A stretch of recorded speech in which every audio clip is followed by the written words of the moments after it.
Ibu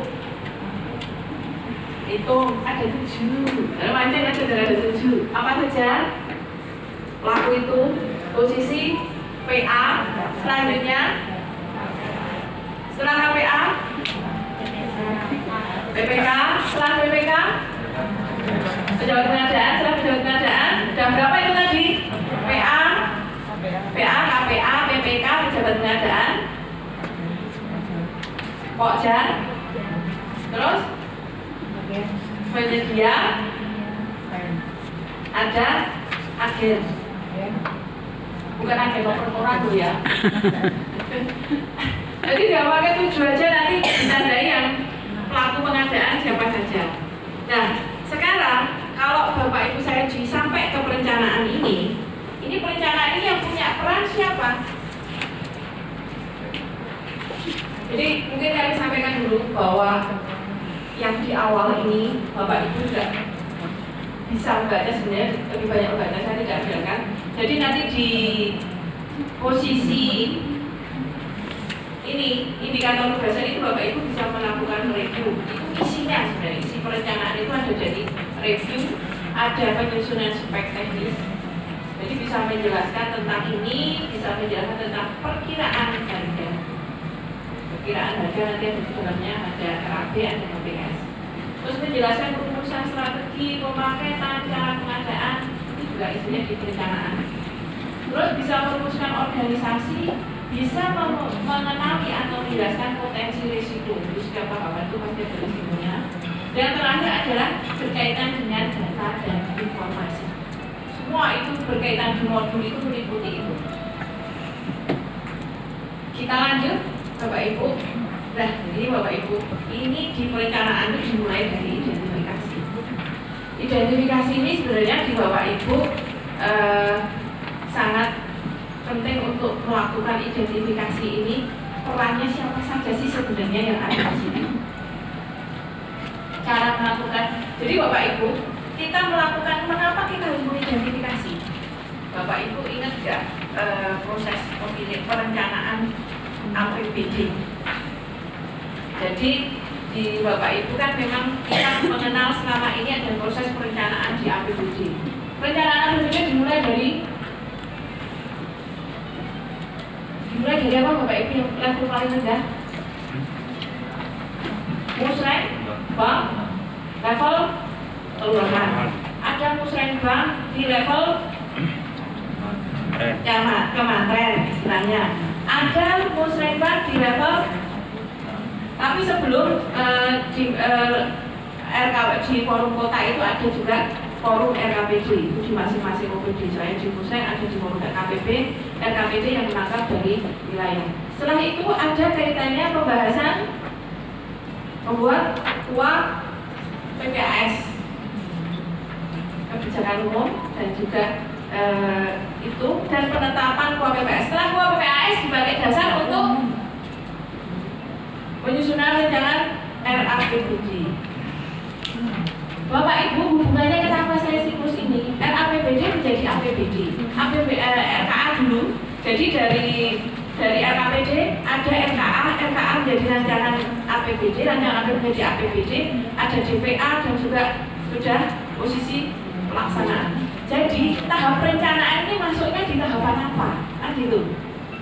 Bapak Ibu, perencanaan ini dilakukan pada Bapak Ibu tahap posisinya di perencanaan APBD itu berbarengan. Jadi proses ini juga harus sudah matang. Bagaimana, kapan itu kita lakukan, itu posisinya di sana. Kenapa kita harus meningkatkan kualitas? Bapak Ibu ingat gak kemarin di materi sebelumnya? Kualitas ini menjadi sangat penting di perencanaan. Karena tahapan kualitas ini kita membaca bahwa di kualitas ini kita memperhatikan beberapa misi dari tujuan pengadaan. Sekarang review lagi, tujuan pengadaan apa saja? Ada berapa? Saya nggak nyebutnya, tapi ada berapa dulu biar jarinya nanti mengingat. Jadi sebenarnya pertanyaan-pertanyaan nanti paling tidak Bapak Ibu sudah mengenal yang dasar dulu. Dari setiap modul itu dasarnya di apa toh, jadi tidak menghafal secara keseluruhan ya, tapi kalau di intinya dari masing-masing modulnya dapat, nanti paling kedalamannya bisa mengikuti. Ya, tujuan pengadaan ada berapa Bapak Ibu? 8. Ya sudah menandai. Ternyata bukunya sudah banyak apa nih penanda. Jadi yang penanda itu tidak hanya di wilayah batas kota, tapi ternyata batas buku itu sudah ada penandanya. Tapi tidak apa-apa, karena memang silakan mau dibuka, mau ditandai, tapi memang nanti handphone tidak boleh digunakan, juga sistem semua tidak boleh. Tapi silakan ditandai. Ditandai ini dalam arti memang menjadi alat bantu Bapak Ibu untuk nanti sampai ke titik suami. Ada apa ya?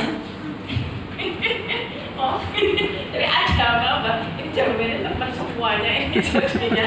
Saya juga, wah ini saya menulis di sini, ini pada ahli. Cuma tidak mau punya sertifikat Bu. Jadinya berbeda. Sebenarnya saya di sini berfungsi apa enggak saya juga nggak tahu ya. Karena sertifikat itu paling tidak ada kemauan dulu ya Pak. Jadi, tadi apa tuh tujuan di pengadaan? Value for money. Seberapa duit yang kita belanjakan untuk manfaat sebenarnya. Value for money. Selanjutnya apa? Produk dalam negeri. Selanjutnya mikro, pendorong, perannya besar, kecil, dan koperasi. Selanjutnya pengusaha nasional. Apalagi penelitian. Terus industri kreatif. Selanjutnya pemerataan ekonomi, pengadaan berkelanjutan. Sebenarnya ada 8. Dengan 8-nya itu mau gimana menjabarkan, karena nanti setiap apa yang kita lakukan itu menjadi dasar untuk kita mempertimbangkan di perencanaan itu, dari identifikasinya, dari nanti strateginya, dari pemaketannya, dari pembagian jenisnya, itu nanti posisi kembali ke kebijakan itu menjadi salah satu pokok untuk kita menentukan sebenarnya langkah-langkah kita. Dan justru itu dari tujuan yang sangat banyak itu, dari tujuan yang sangat banyak di mana berkelanjutan itu kita lebih banyak bicara ke green, keperdiaan, itu ada sistemnya. Kementeriannya juga berbeda yang mengeluarkan. Dari perbiayaan dan penggunaan produk dalam negeri itu ada kaitannya pengaturan dengan TKDN, itu ada di kementerian, ada sistem aplikasinya juga. Nanti Bapak Ibu buka dan akses lagi. Ada juga kaitannya berkaitan dengan UMKM. UMKM itu gimana sih batasnya? Bisa dilihat dari permodalannya, batasnya dari perizinannya dia. Yang kecil itu dari posisi 1 miliar dan batasnya sampai yang kecil, terus ada yang menengah posisinya sampai 5. Ada juga terus terakhir yang mungkin usaha levelnya di sampai 10 miliar. Ini memang posisinya itu dari sisi perizinan itu juga ada diakses juga perizinannya, sehingga tujuan di pengadaan ini adalah mengadopsi beberapa kebijakan yang memang tidak hanya di satu. Pikirannya cuma ini pengadaan itu kebijakan dari LKPP gitu ya, lembaga pengadaan bahan dasar, bukan, tapi ini adalah kebijakan yang mengadopsi kebijakan pemerintah berkaitan supporting untuk perbelanjaan. Ini Bapak Ibu. Jadi semua pengadaan, semua belanja APBD Bapak Ibu, dari belanja pegawai, belanja barang jasa, belanja modal, itu adalah bagian dari pengadaan. Istilah dari pengadaan. Nanti sudah sampai ke RUP seperti itu. Sehingga sebegitu strategisnya kebijakan-kebijakan yang harus diadopsi. Ada kaitannya produk nasional dalam hal ini bentuknya misalnya SNI, standar tertentu, itu juga ada lagi yang mengeluarkan sendiri. Sehingga memang Bapak Ibu kenapa akhirnya kita harus istilahnya meningkatkan kualitas di perencanaannya. Karena kualitas perencanaan ini, kemarin kan pengantar sudah rantai pasok kita paham, perencanaan ini adalah menjadi kunci untuk keberhasilan kita dalam proses pengadaan struktural keuangan. Lalu bagaimana cara kita meningkatkan kualitas ini Bapak Ibu? Ini peran dalam perencanaan ini ada peran PA, ada peran KPA, ada peran BPK. Di sini ada peran di situ. Nanti sudah ingat kan pelakunya, pelaku pengadaan beberapa 7. Tapi ini peran di perencanaan ini adalah ada PA, posisinya di mana PA itu adalah penanggung jawab di RKA, jadi menyusun di RKA untuk mempertimbangkan. Dia pertimbangan ada tentang identifikasi kebutuhan barang jasa. Ini Bapak Ibu, nanti identifikasi ini nanti akan dijabarkan lagi. Di mana identifikasi ada penyusunan spek, penyusunan spesifikasi garis miring KAK. Bapak Ibu bedanya apa sih sebenarnya? Spek sama KAK itu bedanya. Spesifikasi itu adalah atribut yang melekat barang jasa yang kita beli. Spek kita bilang spek. Dan itu untuk apa? Pengadaan apa? Berapa jenis pengadaan kemarin? Pengadaan untuk barang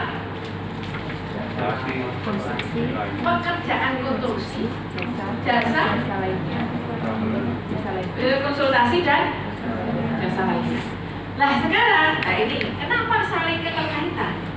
Untuk membedakan penyusunan spek teknis ini untuk pekerjaan yang apa? Spek teknis ini untuk pengadaan barang, pekerjaan konstruksi dan jasa lainnya. Kalau kita bicara istilahnya untuk menyikat non konsultan itu pakai spek.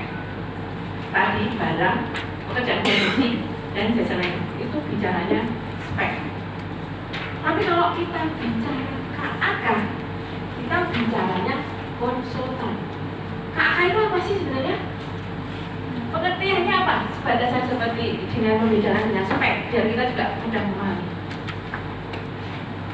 Kalau KAK itu bicara batasan, ruang lingkup, tujuan di mana kita bisa menggiring output akhir kita nanti jasa konsultan itu sesuai dengan yang kita harapkan. Karena KAK itu ada tujuan, ruang lingkup, terus ada juga kaitannya di outputnya apa nanti, bahan material dan juga apa yang nanti. Tapi kalau di spek ini lebih ke kaitannya ke melekat atribut di barangnya. Itu ya Bapak Ibu ya. Jadi kalau bicara jasa konsultan, sekarang ini selama ini ada salah pemahaman. Taunya ya buat spek, ya tahu buat KAK dua-duanya. Tapi sebenarnya itu berbeda, KAK itu konsultan. Tapi ya mau buat dua-duanya semuanya dibuat itu kan bisa. Tapi sebenarnya sudah nggak perlu lagi. Kalau saya bicara konsultan ya bicaranya ada KAK bukan spek lagi. Itu ya Bapak Ibu. Terus selanjutnya bikinan ketersediaan barang dan atau penyedia di pasar. Ini ketersediaan barang di pasar, Bapak Ibu bisa melihat dari beberapa mungkin historis juga bisa, di mana ini penyediaannya banyak sih sebenarnya. Bagaimana kita memetakan nanti. Terus ketersediaan barang yang dibutuhkan. Ini barang ini masih ada diproduksi atau tidak, seperti ini. Terus yang selanjutnya adalah berkaitan penyusunan RAB sesuai spek atau KAK. Jadi Bapak Ibu, RAB itu ya otomatis sebenarnya nggak bisa dibuat manakala spek atau KAK-nya belum ada. Sulapan sebenarnya kalau saya punya RAB, KAK-nya mana? Padahal KAK itu nanti di konsultan itu bicara kebutuhan personilnya, kebutuhan alatnya untuk mengasumsi, memprediksi untuk berapa duitnya, tenaga ahlinya pengalaman berapa lama, yang dibuat KK dulu.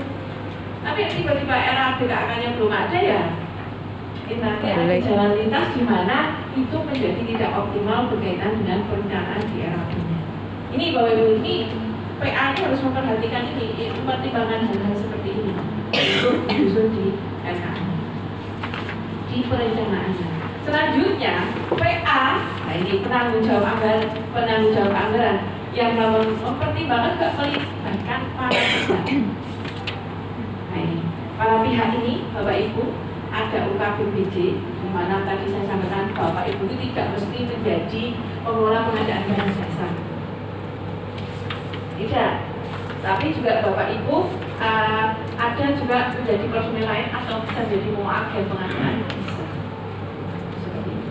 Bapak Ibu ingat untuk di Pemkot ini kita posisinya PA atau selanjutnya di pengadaan, PA merangkap sebagai apa? BPK. Ada yang di tempat kantornya ada KPA-nya? Ada KPA-nya? Di mana yang ada KPA? Di Sekda. Selain itu ada lagi tempat mana? P3 juga, tapi saya tidak apa-apa, heran saya. Terus ada lagi di PU, jadi PU Mbak. Jadi kalau jadi tahu, tapi ini menjadi salah satu dari menukar informasi juga bahwa di Pemkot ini tidak semua PA itu menjadi PPK, tapi ada juga yang PA merasa bahwa beban yang itu terlalu besar itu melimpahkan ke KPA. Nanti hubungannya KPA ini kasih apa? Nanti kalau tender dikonstruksi di punyanya PU kenapa KPA itu ada alasan karena nanti sanggah dikonstruksi itu ada istilahnya sanggah banding, hanya konstruksi kepadanya siapa? KPA. Nah ini makanya PA-nya saya harus mengangkat KPA. Nah nanti saya waktu nanti saat ada sanggah banding misalnya itu posisinya di kepadanya KPA. Kecuali kalau tidak ada KPA kembali lagi ke KPA. Itu nanti di proses pemilihan nanti akan dikupas habis. Saya hanya di perencanaan saja. Ini Bapak Ibu tadi UKBPJ juga melibatkan APIP. Ada dari APIP sini? Oh, kok banyak? Banyak tuh berapa? Berapa? Ada no? Ya, kami berharap sebenarnya karena banyak peran ini bantu juga mungkin menjadi ada sebuah review yang mungkin menjadi pertimbangan dalam proses pengadaan lebih baik untuk kaitannya profesional atau ke kualitas pengadaan sebenarnya. Kami sangat berharap dari APIP banyak melakukan review, bisa memberikan masukan. Selama ini maaf dan maaf, ada yang memang menjadikan di proses pengadaan itu kita menjadi bahwa inspektorat ini belum begitu memberikan support untuk memberikan masukan terhadap proses pengadaan yang baik. Karena ya gimana lagi, karena memang mungkin belum terpublish berkaitan review yang sifatnya sebenarnya kalau di fungsional kan banyak ada review yang terpublishkan dan itu berikan masukan, itu jadi lebih baik untuk memberikan masukan kita yang